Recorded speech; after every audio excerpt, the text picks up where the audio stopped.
welcome back to the channel. Today I am going to take some time to review my trades over the past couple of days, simply because I am out of control. There's been an extreme lack of discipline and seemingly an inability to stick to my rule set and to take proper entries. I mean, really everything has been off. So I'm just going to take the time to kind of pause, reset, go back and look at my trades and just try to dissect exactly what it is that I'm doing wrong. I mean, the mindset portion is something different altogether. But, you know, ultimately it's, you know, the way that I'm executing on these trades, where I'm entering, the way that I'm managing the trades, the directions that I'm choosing. It's, you know, it's these simple things that, you know, together kind of build out what's ultimately happening in my trading days. And so I need to take a pause because I've had two very poorly traded days. And there's really there's just no reason for it, right? Like in the beginning of your trading journey, there's a lot of things that are confusing to you and that you struggle with and you're trying to figure out. And I'm far beyond the stage of, you know, trying to figure out strategies. I'm far beyond the stage of, you know, just beginning to understand my own psychology. Of course, there's always going to be, you know, things that I continue to learn, I continue to discover about myself, just as an individual and, you know, as a trader. But for the most part, I have a pretty good baseline of all of that information. And so there's really no reason for me to be, you know, poorly executing trades, you know, especially 2 days in a row as badly as I have. So I'm just going to take a moment to just pause, backtrack, and look at what I'm doing wrong and just, you know, take a moment to collect some data on that and then, you know, try to move forward from there. So I'm going to go back to Thursday, which was October 23rd. Is that correct? That is correct. Yeah. October 20. Why doesn't that sound right? 25th, 24th. Was it a Wednesday?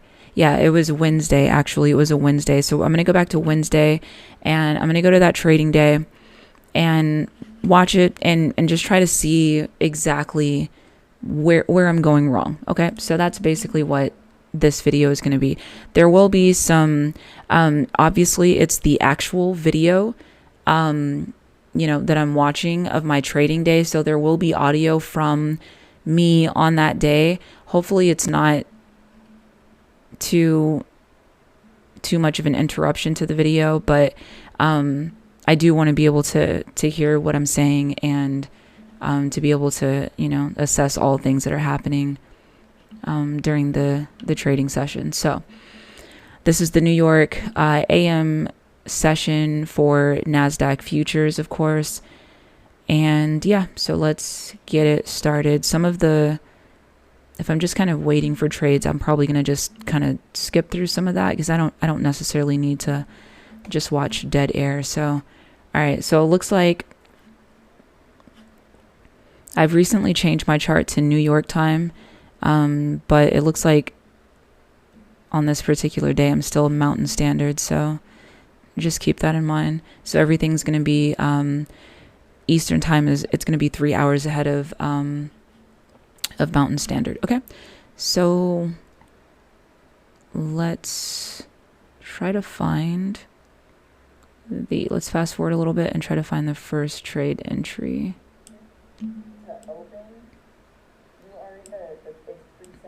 It's me yapping.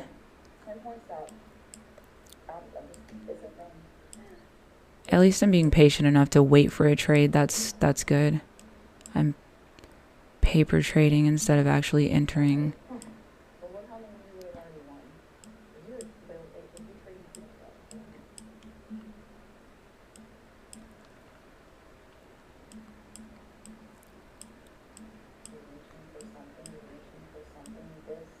Okay, cool. So let's just pause it right here real quick.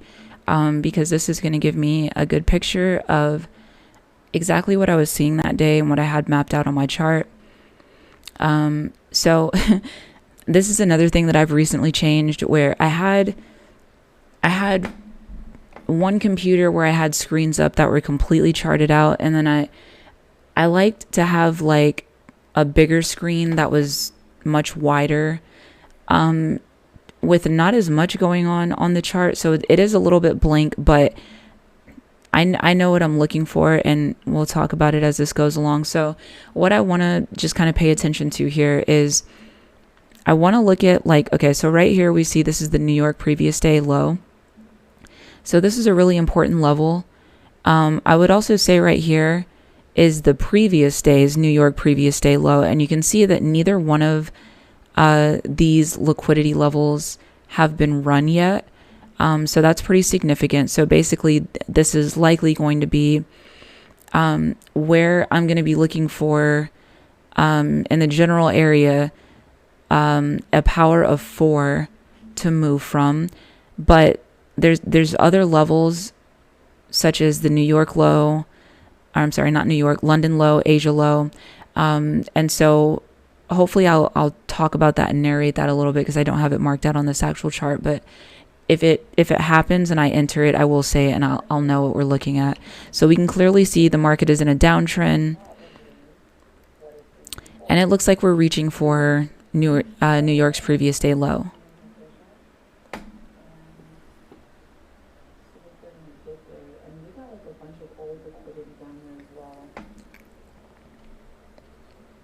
Okay, cool. So what I'm saying is basically I'm waiting for New York's previous day low to get tapped, and I'm noting that there's additional liquidity down there. So let's fast forward a little bit. We're looking at a 1 minute chart. And you know, if you've been trying to, like, if you've been working on perhaps trading the power of 4 or the Libra, and you're having any issues with your entries, then this is probably a good video for you, because I'll go through and point out, like, you know, things that should have been done a different way, and it might help you. It may not, but, you know, it might.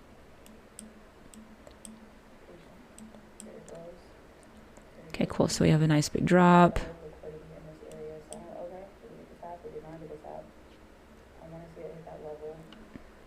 So it looks like we are just above the New York previous day low.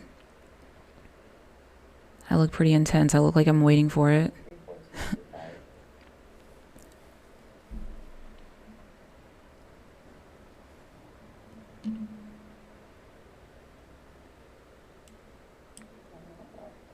Okay, so I tapped it.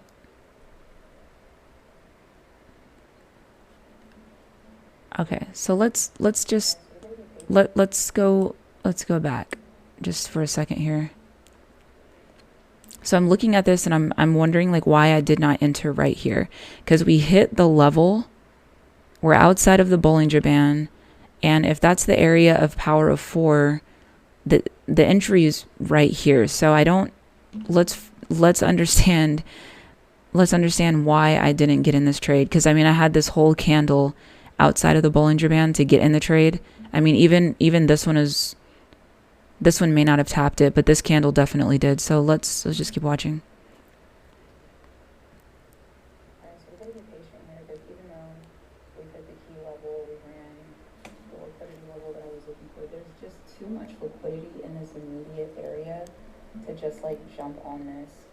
So we gotta just pause, and this was the first hit. Okay, so based on what I'm saying, I can tell that all the criteria has been met. For some reason, I'm hesitating to enter the trade though.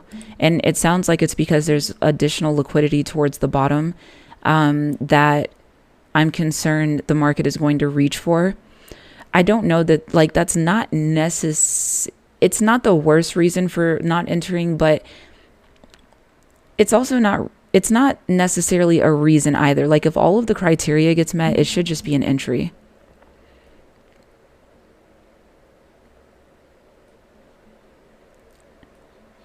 So if I remember correctly, I think this was the one that kind of went crazy that I slept on. But let's see what happens. We know that the entry is right here, but I didn't take it, so. There's a reason to wait. We're gonna wait. And I don't think I entered it late, so let's just fast forward a little bit and see what. Another one at like 21. And you can tell from the wick on that candle that that's exactly what a power of 4 looks like. It's a quick move. It's a quick tap into the key area inside of the order block, inside of the fib retracement level. It runs the level of liquidity, and it's a sharp retracement in the opposite direction. Is just to see the market tap the key level.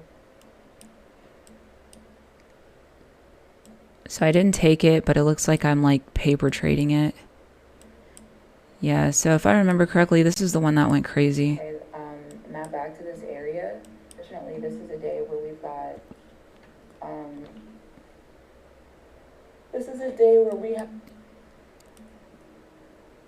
yeah, I remember this standing out to me because I didn't take it, but it did exactly what you would expect a power of 4 to do.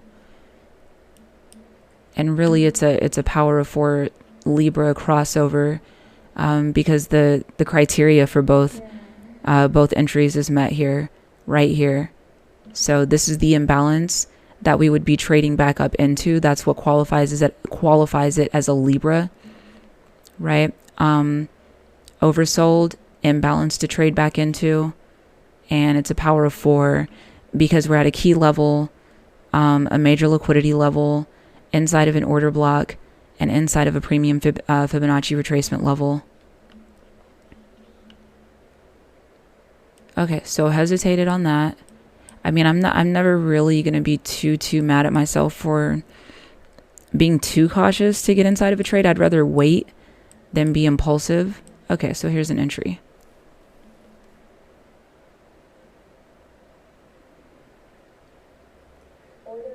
It's a sell.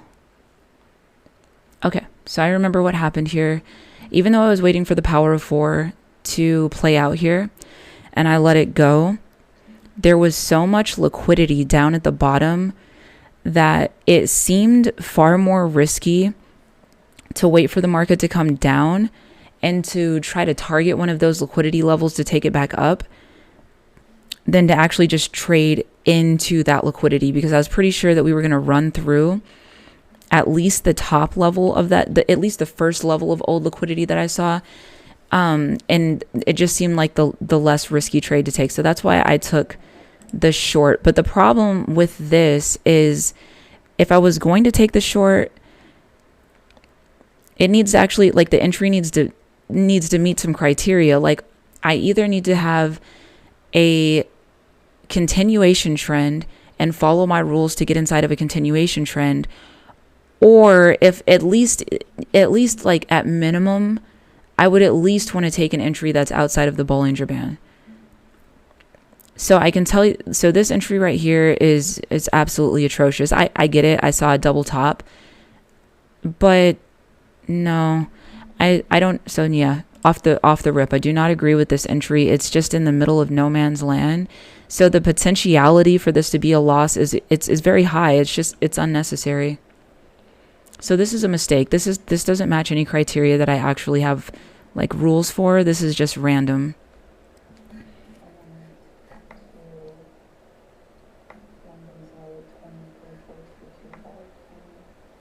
So that's a random short. I'm gonna fast forward through that a little bit. I think I took 2 entries right there. When I get into, yeah, there's a second one. When I get into a trade that doesn't match my actual rules, it's almost like, I don't really care whether it wins or loses, because it has nothing to actually do with the trade plan. You know what I mean? So I know that this was a bad entry. Even if it had been a winner, it's not going to make me feel good about it. It's still a bad decision. But I'm pretty sure this one loses.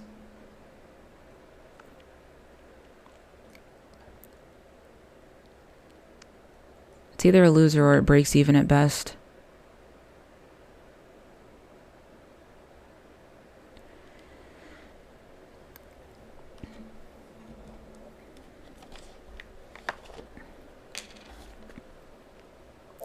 So loser. Okay, that's not surprising. That's what I get for taking through the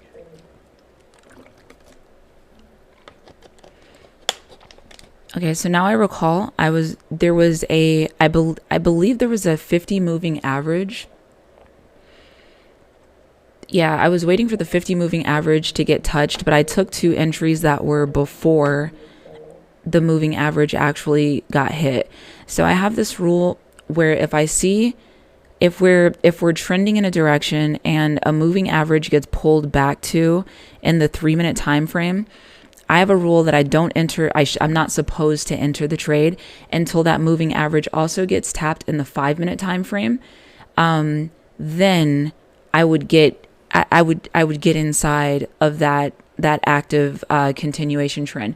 But if it touches if it touches a 3-minute moving average and it doesn't pull back to the same moving average in the 5-minute, or rather the other, when I'm looking at the 3 and the 5, it's an invalid entry. This is a rule that I came up with this rule years ago, and it still holds true. So I just don't remember if that's where the moving average is or not, or if I just impulsively got inside of a trade I was just like, oh, it's outside of the Bollinger Band. So I'm doing a lot of impulsive stuff. Definitely, this looks like 3 trades in a row where I'm not following a trade plan at all. And it looks like it's just before 10:30 Eastern time. So one thing that I think about that is definitely a factor for me is I wake up at 5 o'clock in the morning, right? I kind of, take the time to like make my morning coffee, or whatever, get my energy drink ready. I do my charting, and I basically come up with my trade plan in the morning. That's how I prefer for it to be done, because even though Asia, London are slower markets, there's important stuff that's happening during those time frames. So I'm not going to say it's absolutely pointless for me to chart the night before. There are some higher time frame, like weekly, daily, intervals that I look at, and I might add some charting for that will probably still be relevant, the next day. But when we're talking about like the 15-minute, the 1 hour, like by the next day, there's so much that's happened between Sydney, Asia, London. It's like the analysis is just different. So I do my charting in the morning. I look at earnings for the day. I look at contract expirations, not just indices, but I'm looking at all contract expirations, because the market gets a little funky whenever you have expirations on that day. I'm obviously looking at the Fed calendar. I look at any news on the day. I look at the economic calendar. So those are those are the things that I'm doing, and I'm really looking for, very meticulously, I'm looking for imbalances in the market, and I'm trying to make a decision about what direction I'm biased in and where I would trade against the trend, which it's pretty much the same every day. It's whenever I see a power of 4, I will trade against the trend with the power of 4, because a power of 4 will break a trend right in its tracks, even if it's only momentarily. Hopefully that's where we're headed. Okay, so that's 3 losses in a row on trades that don't follow a trade plan. So I believe this next one, this is me actually waiting for the 50 moving average to get touched in the 5-minute, and then I get in the trade. So let's fast forward a little bit. Let's see. Because what I really want to see is I want to see trades that actually follow rules, and I want to see the way I executed it. There's really no forgiveness for trades that don't follow a trade plan. It's unnecessary. You're putting yourself at risk for no reason.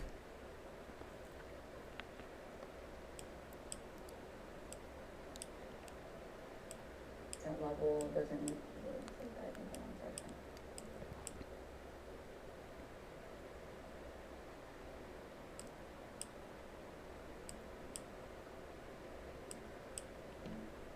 This is a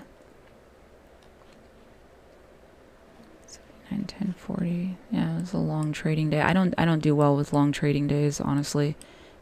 Long trading days, I typically break at some point.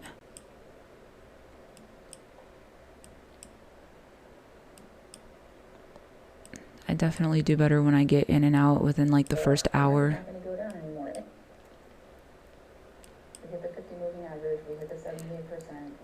Okay, cool. So we hit the retracement level for the 78%. There's an imbalance over there. We have the 100% level right here, and it sounds like the market hit the 50 moving average, but it looks like I'm waiting for the 100% level and or for us to become overbought up here. To have that, though. We do not have to have that. 48 seconds left on the 1 minute candle.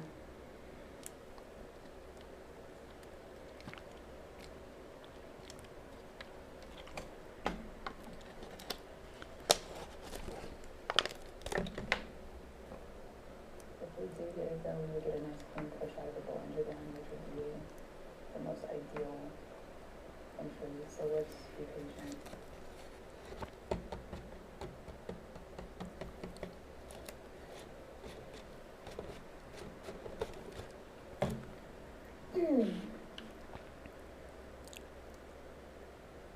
All right, I'm just waiting because I want to see exactly the way it looks when I enter the trade.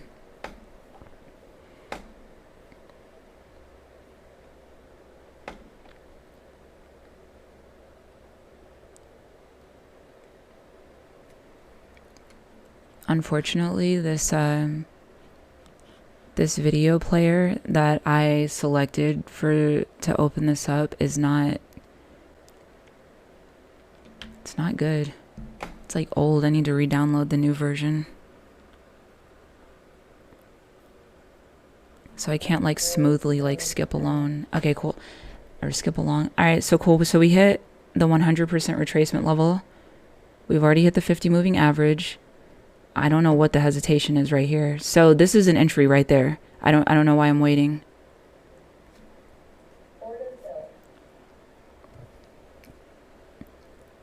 Okay, so I did get it just right at the Bollinger Band, so I'm proud of myself for that. That was good. The stop is 51.6171. The stop is good. It's 2 ticks off, but that I won't be terribly mad at myself for that.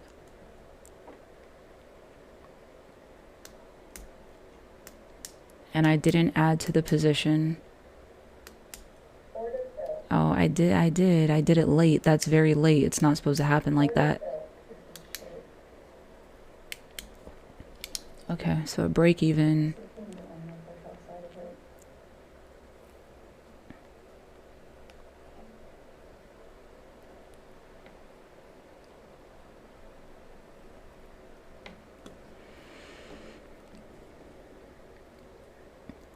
That's definitely an entry.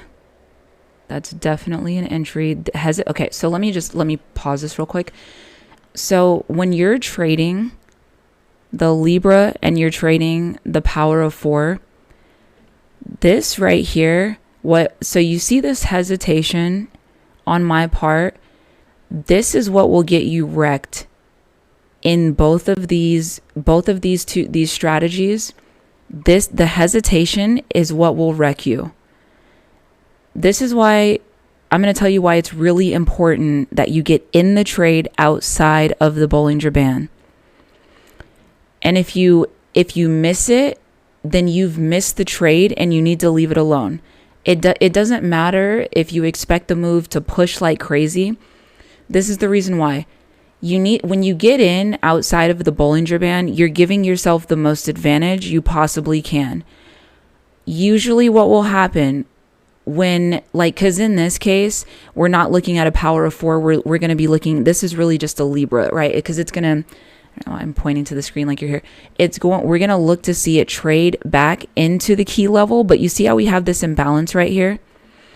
Even if you didn't know that there was a power of 4 down here with the key level and liquidity and all of that, this matches the criteria for the Libra, right? You need to get in outside of the Bollinger Band, because as soon as it starts to push down, you want to get a break even stop in fairly quickly. And the spot that you will typically get like your initial momentum from is it's going to be like right where you're qualified to take that entry. So you get in once it pushes outside of the Bollinger Band, right? And your stochastic in this case is overbought as well. That's when you want to get in. And typically what's going to happen is when it moves inside of the Bollinger Band, that first move is going to give you a nice big like gap, a nice big space, distance between your entry level and where the price action goes. And that's what makes it such a safe trade, because you're able to get your break even in very early. And if you do that, a lot of times it's not going to get in the way of the trade. So you have a safe trade, you have a free trade, and your break even stop is out of the way enough to give the trade, the price action, room to move away from your entry point and to actually make it down to your target level. So when you take late entries, you're almost always going to either get stopped out. I don't want to say you're going to necessarily lose, but you're going to almost always get stopped out when you take a late hesitant entry and then you try to put a break even stop in. You're almost always going to get stopped out. So it's very, very, I can't say it enough, it's very important for you to take your entry outside of the Bollinger Band when the stochastic in this case is overbought. Okay. And what was I going to say? Me personally, I start out with a 20-point stop.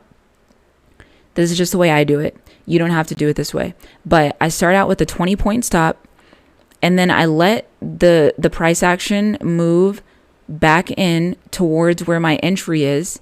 And then once it hits my entry, I personally double up on my position, and then I move my stop down so that I'm at a 10-point stop. So I'm taking, money-wise, I'm taking the same risk at that point, but I've doubled up on my position, and it's allowing me to get a trade that's going to make more money. And yeah, I mean, that's pretty much it. You do have to set your own risk parameters. Like, you have to decide for yourself what, position sizes you want to take, what amount of risk you're going to take, how much you're going to risk in every single trade. But I'm just explaining how I like to do it. If I enter the trade and price action moves too quickly, then what I should do is just not double up on the position. Just let it run, let it go. And that's okay. In that case, it'll just be a trade with a 20-point stop. And in most cases, I'll get like a 3-to-1 out of that, as opposed to like a 6-to-1 reward to risk. Okay, so let's watch for the re-entry on this. Okay, I mean, it was hesitant, but it was decent. So again, do you see the way, so do you see how I added I doubled up late? But did you see the way, like, go back and look at that again. Like, if you look at the way the price action reacted once it got outside of the Bollinger Band, it was like, boom, it was like a very like sharp reaction. So if I had gotten in outside of the Bollinger Band, I hesitated, but if I had gotten in, my stop would be like way up here, and it would just be a safer trade. I'd hit my profit, potentially, let's say if I was trailing or something like that, I might get more out of the trade. Whatever the case may be, you're just in a better situation when you get in outside of the Bollinger Band. It's very important.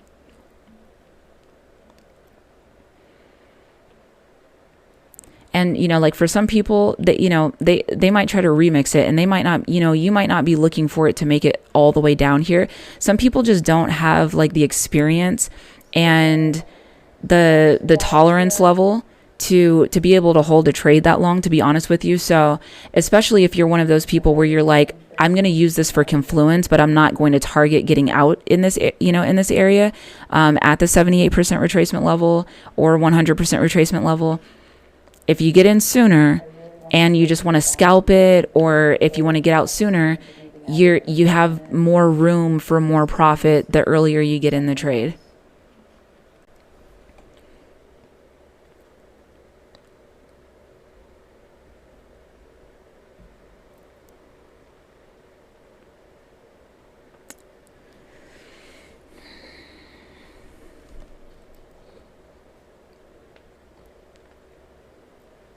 So I think the first entry was good, but then I added to the position and it dragged the average entry the level.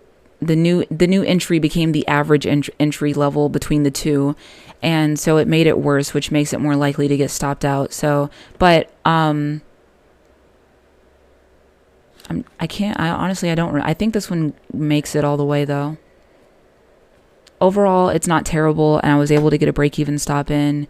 It's a free trade, great, but the double up on it, it shouldn't have happened in this one the way that it did. The mark, the price action was already moving. The trade was already going. So the hesitation is a big no-no for me.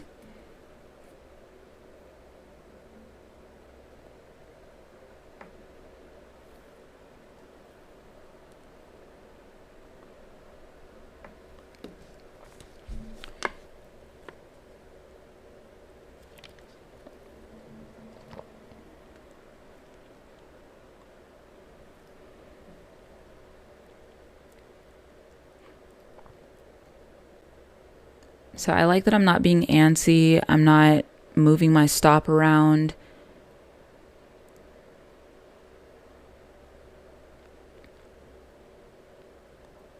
I could have moved the stop down just a little bit to cover all of the fees of the trade. I see it's at 750 and I went in with, oh no, I did 10 contracts total. 12. I don't think that fully covered the fees though. So I would say I could have adjusted that to cover all the fees, but it's not terrible. Not moving down is pissing me off. Like, I'm just, a lot of it has to do with like just my own shit. But it's just still, Okay, I do agree. I agree with the move down because I think that when I get to about a 2-to-1 reward to risk, it makes sense to at least lock in at about a 1-to-1. So just in case, if it pulled all the way back and went to 0, at least I was able to lock in, a 1-to-1. So I'm not in disagreement with that.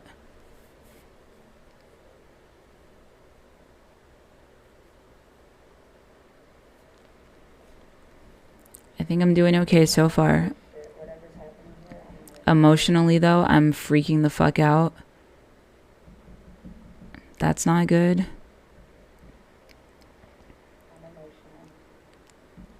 But thus far, I'm holding it together for the most part. It's a good trade, though. So nice, good push.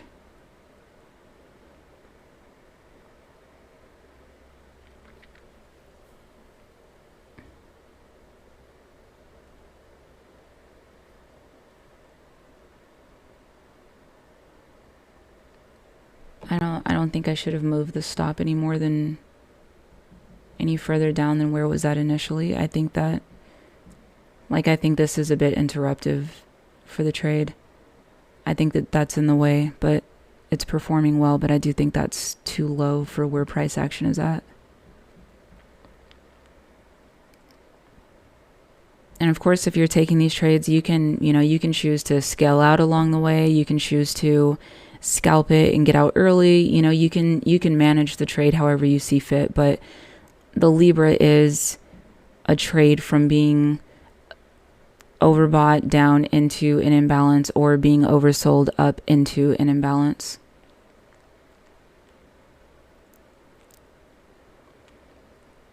But as long as you have both of those criterias, the way that you choose to manage it and exit it is honestly up to you.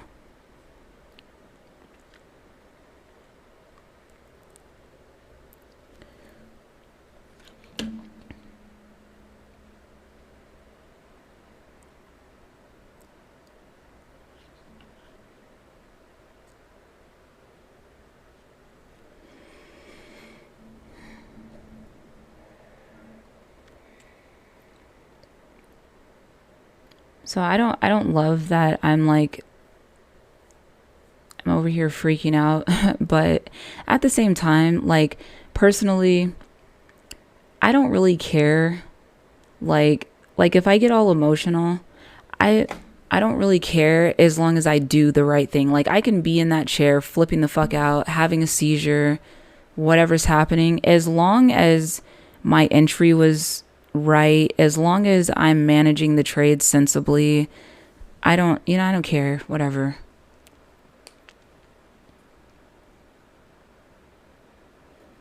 The only thing that concerns me about being overly emotional is I just wouldn't want to take that into another trade. Like if I'm analyzing the market, I can't analyze the market. I'm not in the best state to analyze the market if I'm all jumpy and I'm overly emotional about what's going on.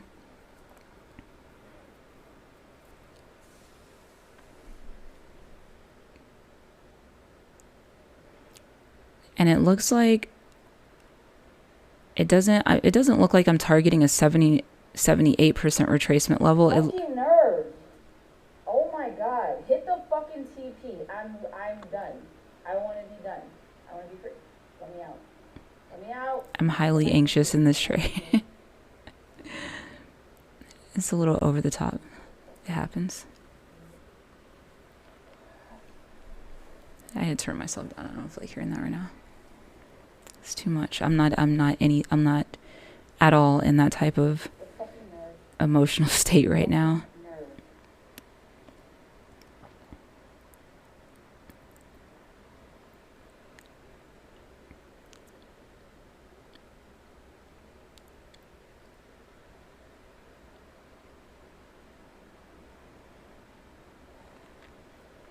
It's kind of funny, like watching it in a different mental state because I'm like, I'm watching it and I'm just like, yo, like nothing's happening. Like it's okay. Like the market is still moving down. Oh my god. Unbelievable. Unbelievable. Unbelievable. All right.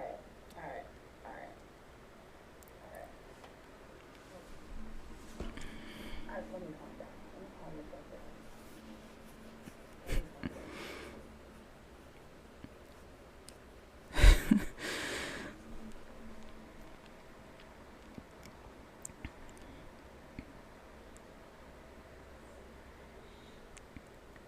And someone asked, like, why not just exit the trade early?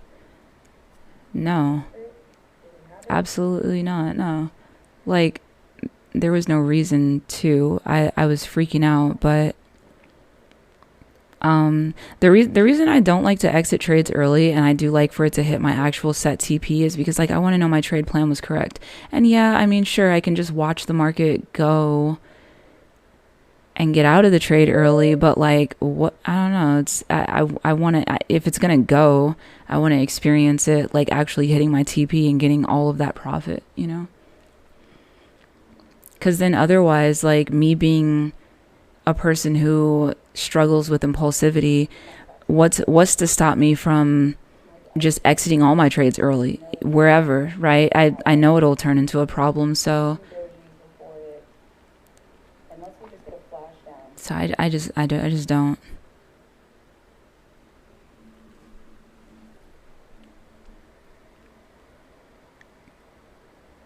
But I think I'm doing the right thing, right? We're getting super close to the TP.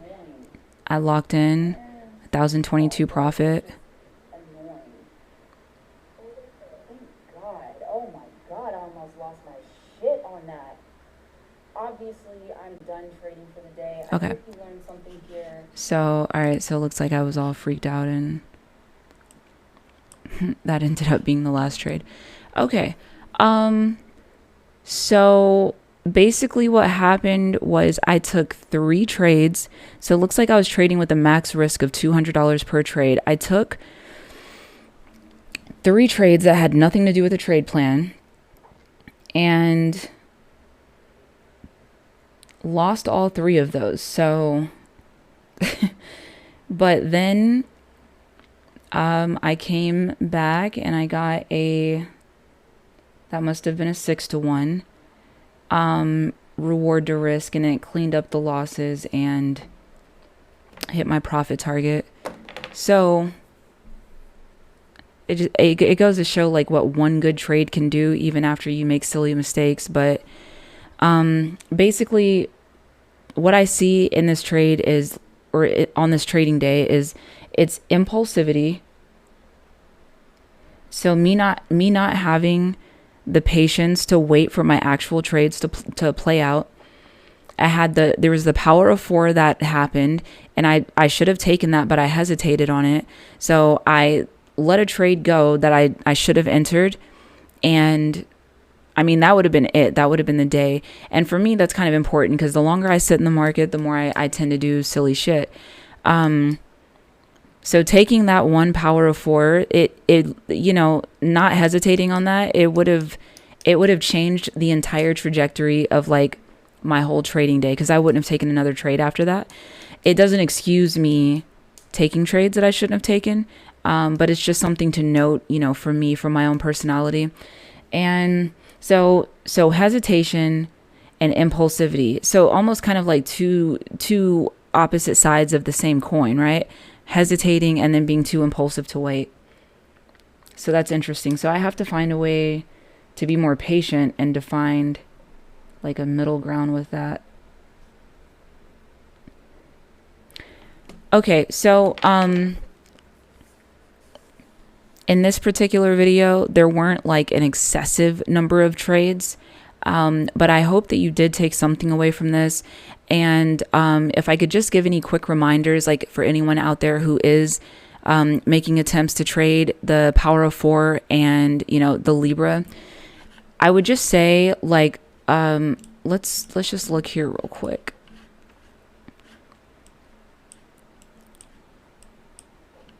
Let me find an example.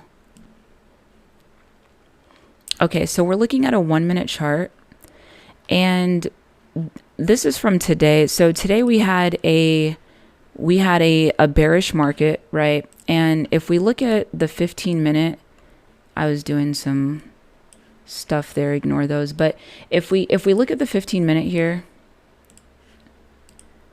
there's a lot of charting happening on this. Just try to ignore it. Maybe I should open up a different one for you to see.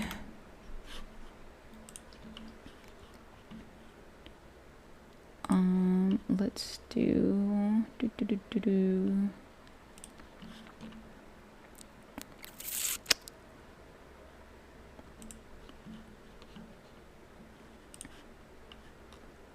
Oh, this is mad weird. Okay. This must be like some old chart I used to use. All right, if we look at the 15-minute here real quick. Okay, so we can see that. Let me just get this stuff out of the way real quick. What the hell is that? Oh, it's an EMA. Okay, so we can see that the market created a gap right here. Okay, so we've got a gap at this morning at open. Okay, so the market is about right here at open, okay? And basically, we see that we have a bearish market, and anytime I see a gap, basically everything is about taking trades that are in the direction of this gap until it gets closed, okay? So, all right, so now you understand what the day looked like. And if we go back over to the 1 minute, this is a perfect example right here of a Libra trade, right? So let me just break this down, hopefully very clearly. Okay, so I'm just going to point out everything that I'm looking at whenever I'm looking to take a Libra trade, and to show you exactly how it should be executed, okay? So this is what I'm looking for. Yes, I do want to see it outside of the Bollinger Band, right? But it's additionally, the stochastic needs to be if I'm taking a short, the stochastic needs to be overbought. So follow, you know, the crosshair, right? So from right here, or the pointer, whatever it happens to turn into, from right here, the market, the stochastic is overbought, okay? So this is interesting, right? Because in this situation, we have good volume. We have,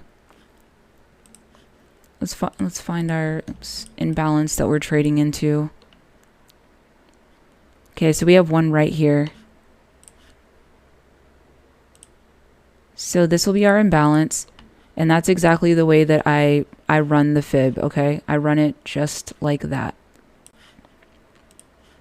So I identify the imbalance, 3 candles. We have a gap created. There's a fair value gap. This is the imbalance right here. So if I'm looking for a short that I'm trading into, that means that I have an imbalance at the bottom. That is a bullish imbalance, right? We had the orange candles are basically the equivalency of green candles, okay? So I'm going to start at the bottom of the first candle and drag the fib all the way up to the top of the third candle, okay? Right here is where I have my 78% fib retracement level, and this is what I'm going to target. So I'm going to mark this with this line, and we're going to turn it this color and make it bigger so it's easier to see.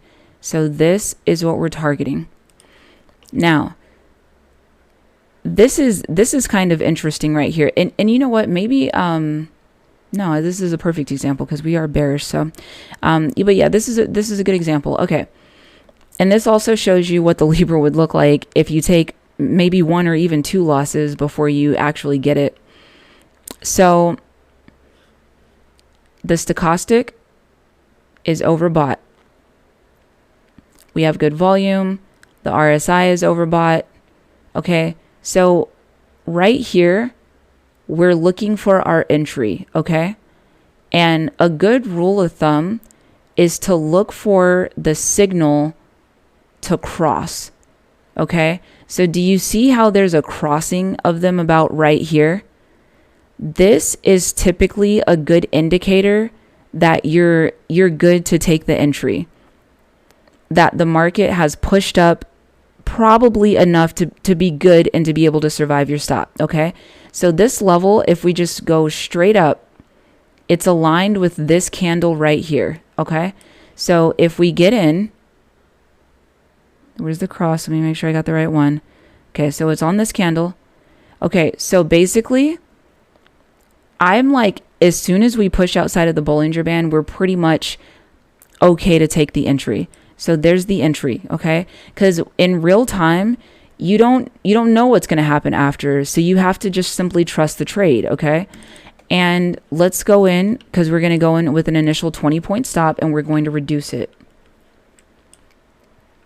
Okay, so now that we know that we have our entry, I'm going to take the indicators off down there so that we don't have to, so we can have a bigger screen to focus on, okay?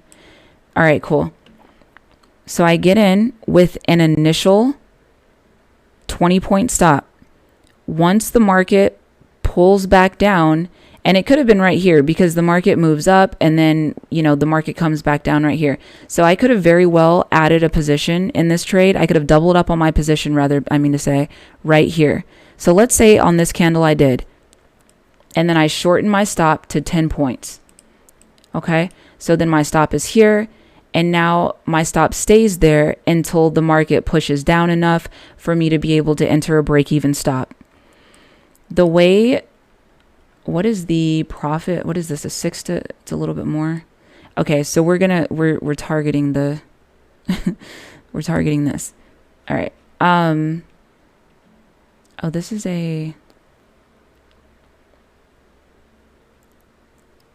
not during the New York session. Okay, I'll show you a New York session example. My bad. After this one. But okay, so we have the entry, we've doubled up on the position size, and we've reduced our stop to 10, not 9.75. Okay. So we reduced our stop to 10 points. Okay, so now we're in, market's pushing down. What I typically recommend is that when you look at your fib that you've run on your 3 candles that create the imbalance, I would say what you want to do is, like, if you can, it's better for you to wait for the market to hit the 23% level and then add your stop, because then you're definitely not getting in the way of the trade. But I recommend, like, when you first start doing this, you probably want to just add it right away, just so that you don't feel nervous. You have the opportunity to re-enter if your break-even stop gets hit. But, you know, in reality, if you can hold until about right here, the 23% level, you're giving the trade the best chance. But you can do it either way. But you can see that if you let it push a little bit and you entered a break even very early, this one would have knocked you out. So if you were looking for a re-entry, you're going to have to wait for a completely different trade. And that's okay. Like, you know, that's part of my problem, is not having the patience to simply wait for these trade entries these setups to play out, and for me to, you know, take the good, responsible, appropriate entry. But so if you did enter your break even early, you're stopped out, and that's it. You just have to wait for the next opportunity, because your entry really needs to be somewhere outside of the Bollinger Band. Now, I know the logical question would be, well, if my entry level lines up right here and I get stopped out, but I'm able to get another entry that's greater, you know what I mean? That's either the same or better as the initial entry, why can't I just retake it again? It's just not the same, okay? The entry is the entry is the entry is the entry. Sure, you can do it, and I'm sure it'll work out a lot of times, but sometimes it won't. And for me, when I'm, you know, in my right state of mind, when the stop gets hit, I'm like, okay, I just take it as like a warning signal, and I'm like, okay, I just wait for the next one. Okay, so in this case, we're going to imagine that we waited to place our break-even stop at 23%, okay? And even if it's not 23%, we'll just say at least until we get 2 candles that are moving away from our entry point, that have closed, that are no longer touching the entry point. So that would have been on the close of this candle right here. So then grab a horizontal line. We'll say, boom, we have a break even. Make it red for our stop. We let the market push down. And, you know, boom, we hit our target. So we're good. All right, let's look at an example from New York. New York levels, or not levels, the New York session, the New York AM session, in my opinion, performs the absolute best out of any session that you could trade.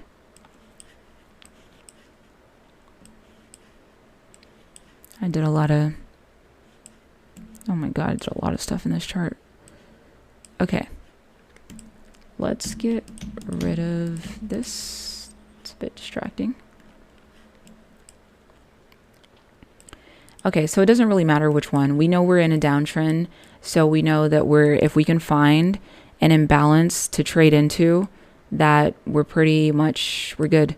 We'll take it. Okay, here's a good example. I like when they're not perfect because it's realistic. So these 3 candles right here, I have lines, but I can't get rid of those lines. They mean stuff and I need them. So we're going to draw. We're going to run our fib on this right here, on this 3 candle formation that creates our imbalance. Right here, that is our 78% level. And we're going to mark it with this baby blue line so we know where it's at. Let's make it even bigger. Okay. So here's the imbalance. We've run our fib on it. We know where our level is at. The market pulls up. We're outside of the Bollinger Band. We know that we're in a downtrend, so we have higher time frame confluence. Okay. The stochastic is overbought. RSI looks good. The RSI is not as important as the stochastic. So if you had to ignore anything, it would be the RSI, because sometimes the RSI will look a little bit funky, you know, but the stochastic is that is the most important thing. If you're taking a short, it must be overbought. Okay, so the stochastic is overbought. Okay, and then we can also see from the MACD that like the market looks pretty exhausted by the time we get here too. So we know that from this candle, we can take an entry outside of the Bollinger Band. So I'm going to get rid of those indicators at the bottom. Okay, and we take our short, and we're just going to go right where the candle starts to poke outside of the Bollinger Band. Because again, in real time, we don't know. We don't know how far it may or may not go. Okay, so start out with a 20-point stop. We get down to the entry level. We double up on the position. Oops, what am I doing? I'm sorry. And then 10-point stop. We have a 2.5 to 1 reward to risk, just trading down to the 78% retracement level. And that is the trade. That's it. I'll give you another example. Let's see if this one looks, well, we got to find our imbalance first, actually. Don't want to get ahead of ourselves here. Okay, so even though this gap is super small, this does create an imbalance. We do have a small gap. We have an imbalance here. So we're going to take the fib. It's a bullish imbalance, so we're going to run it from the bottom to the top. From the bottom of the first candle to the top of the third candle. We're going to move this and create our new level. Let's get rid of that one. Okay, so this is our 78% retracement level. And we know that we're outside of the Bollinger Band right here.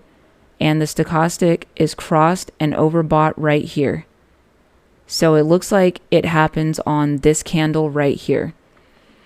So likely what happened in real time is somewhere between the end of this candle, like around this candle closing and this one starting, that's when we got this right here.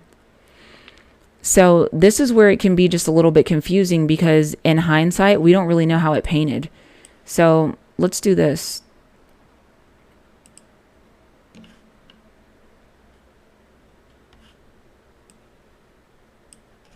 Let's watch it, and let's do like let's make it slow, and let's see how it paints, and we'll see exactly where. So once boom, okay. Oh, that's interesting. So I wonder if it really looked like that in real time, because when you do the replay, it moves kind of funky. That's interesting. So that you may have missed this one. So let's just consider that, like, let's say it was missed, and let's find a different one, because they're happening all the time.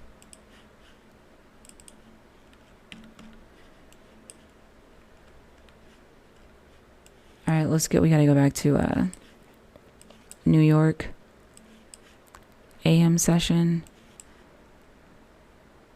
All right, we got 10 o'clock. All right, and it really, like, honestly, I'll find. Looks like I already mapped that one out. This is a good one because it looks like we're at a key level. We ran a key a major liquidity pool. I mean, we can do this one. We can just look at it.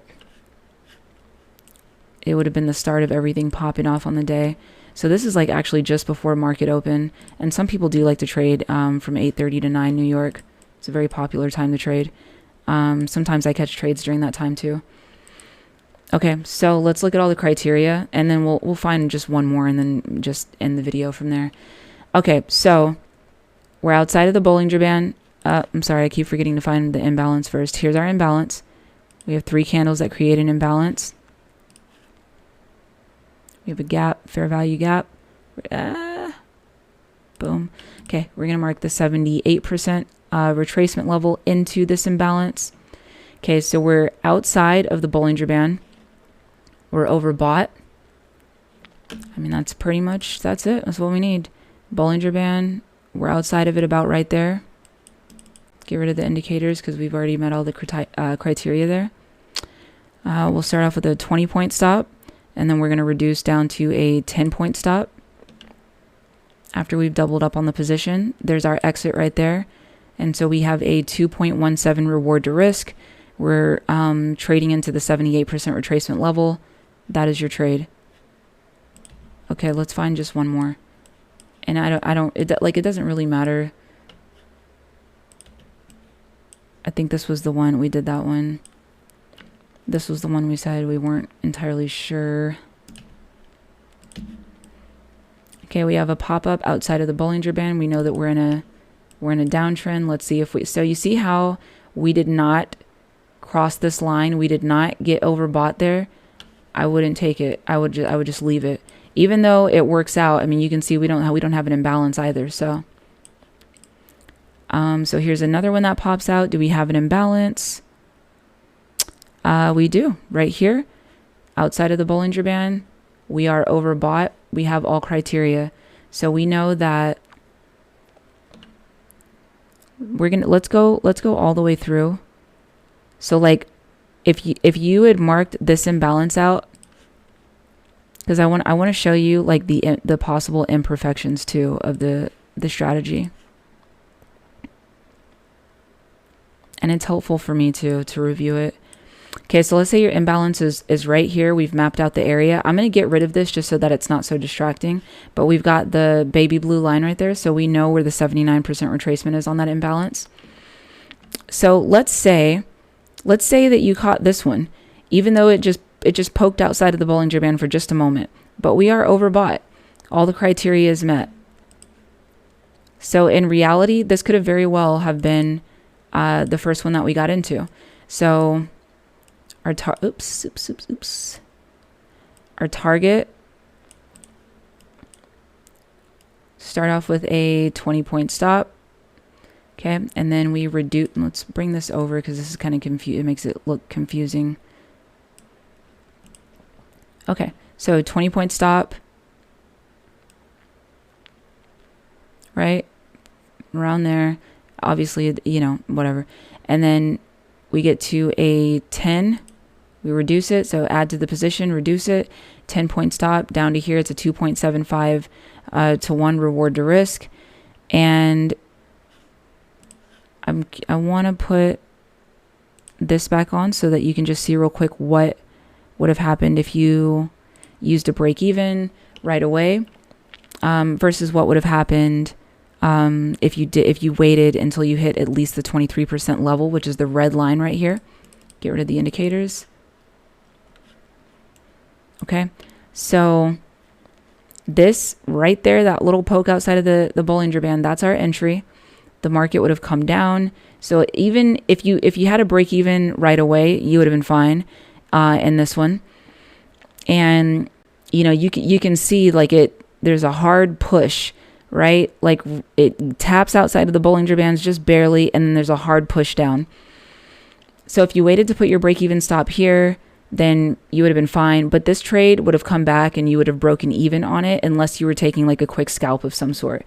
But if you were trading the actual, you know, trade, the actual strategy as intended, you would have broken even. So we're going to keep this laid out right here, and we're going to look for the next entry. So whenever you have your imbalance, especially when you're trading with the trend, and a move moves in the direction, but it does not complete the close of the gap to the 78% retracement level, you're going to look for the next opportunity to take an entry. Okay, so this candle touches the Bollinger Band. It does not push outside of it. I don't want it. This one, however, does push outside of it. So this one would be the one that you would take. If you line it up with the stochastic, you can see that we are overbought. Again, the RSI, it really doesn't, it's really about the stochastic.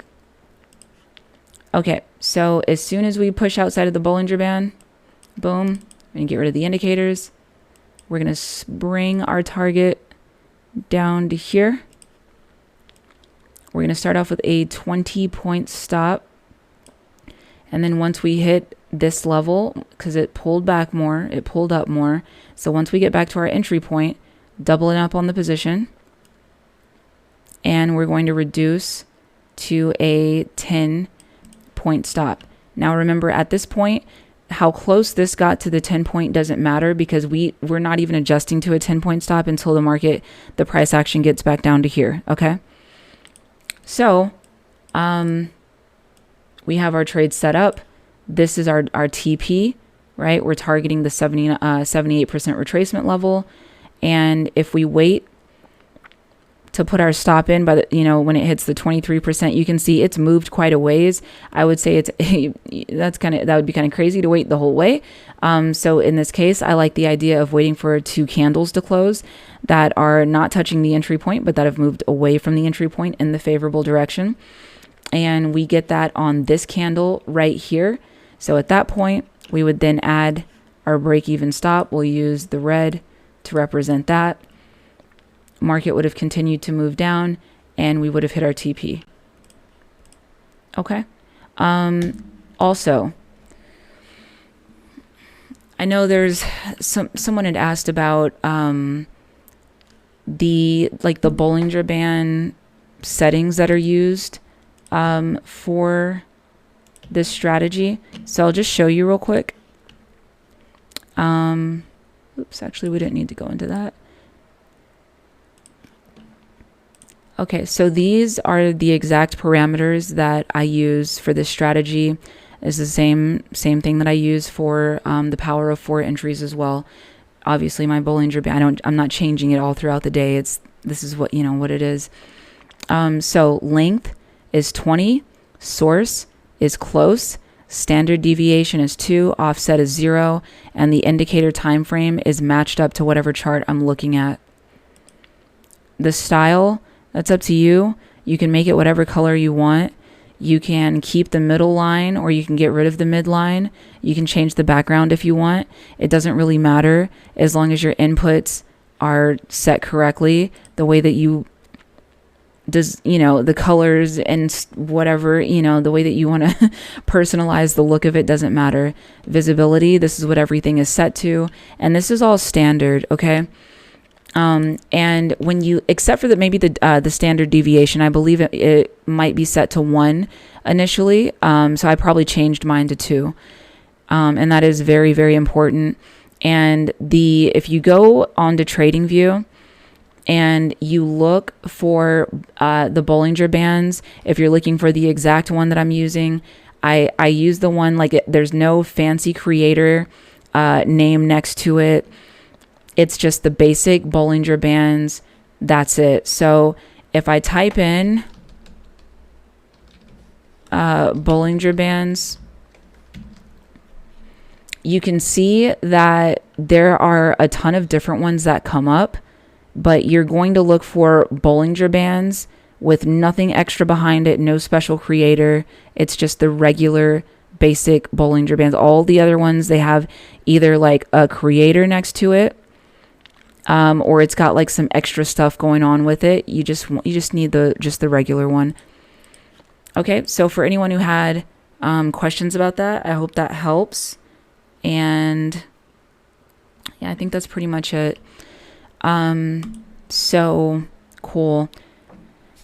I have another trading day that I need to review, and I think I took a lot of really bad trades. I don't even know if that one's worth reviewing because the whole day was so undisciplined. I don't think I took anything that matched up with a trade plan. But anyway, I hope that you did find some value here. Hopefully, me going through this helped you in some way. There might be some kind of discrepancy with the way that perhaps you're trading or entering, the Libra when you are executing the strategy. So hopefully I helped you kind of fill in some of the holes that perhaps I maybe left out about the strategy, if so, previously.